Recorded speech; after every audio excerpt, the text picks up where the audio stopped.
Thanks, Jane. Welcome to the Late Look North. I'm Alison Freeman.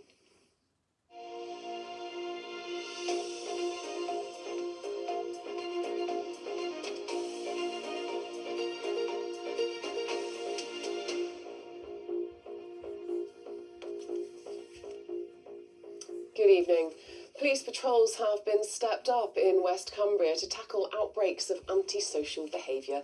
In Workington, businesses and vehicles have been targeted by youths, as Mark McAlinden reports.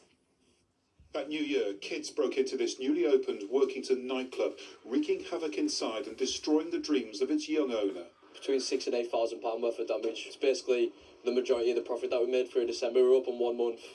And now this has happened. The landlords decided to sell the building because of what's happened. According to police, most incidents are less dramatic, but still a problem.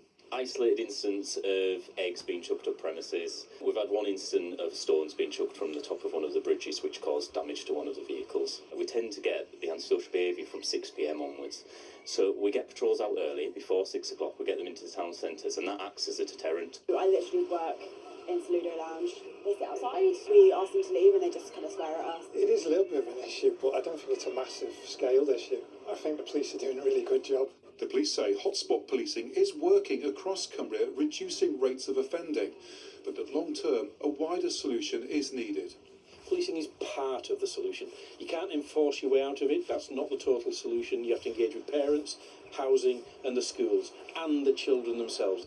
It's not just Workington that's seen this kind of problem. A dispersal order was also put in place overnight on Friday in Egremont after a large group of youths was seen causing trouble there. Mark McAlinden, BBC Look North, Workington.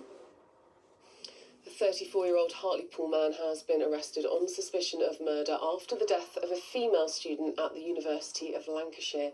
Police said Carla Georgescu, who was 19, was found dead on Thursday and that she knew the arrested man. Now, a North Yorkshire Conservative says the region's public transport will continue to let people down unless it gets the same level of support as London. Keane Duncan says the funding gap is damaging services, but Labour says improvements are being made. Richard Moss reports. Public transport is a vital part of our lives, and the government has capped bus fares and frozen rail ticket prices. But a North Yorkshire Conservative says it will continue to be second class here until we get more funding. Funding per head in London, £1,300 a year. Funding per head in Yorkshire and the North East, just £500. How are we ever going to compete? How are we ever going to have a system that's fit for purpose? Labour, though, says action is being taken, including the North East Mayor Kim McGuinness's plans to bring buses back into public ownership.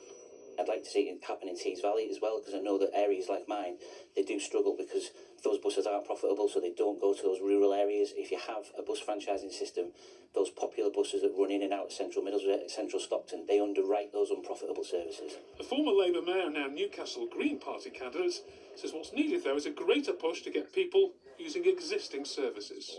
The only way you do that is by integrating it. We've seen no movement on that. The ability to go on the same ticket, just as we used to have the transfer in the past, on bus to metro to bus the other end. Integrated ticketing has expanded, though, with passengers able to move now between Metro and Northumberland line for a single charge. And Kim McGuinness has promised more improvements in the next year. Richard Moss, BBC Look North. Time for the weather. Here's Gillian. Hello there. We've not had a huge amount of brightness today, quite a lot of cloud, but we have had some dry weather. That will be replaced by these weather fronts pushing up from the south. So they're moving north and eastwards through the course of tonight, and there will be some further rain in the forecast tomorrow as well. So they will turn a bit more showery, and you'll see as we head in towards the early hours, the cloud will start to break slightly for some, but we do cling on to some heavy spells of rain, particularly further south and east. Temperatures 6 to 7 degrees. Tomorrow morning, first thing, quite a lot of cloud.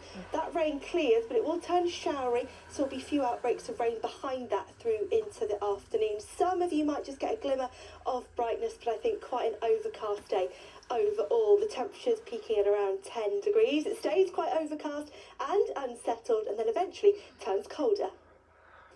That's it from me. Helen's back here tomorrow morning during breakfast, but in the meantime, sleep well. Good night.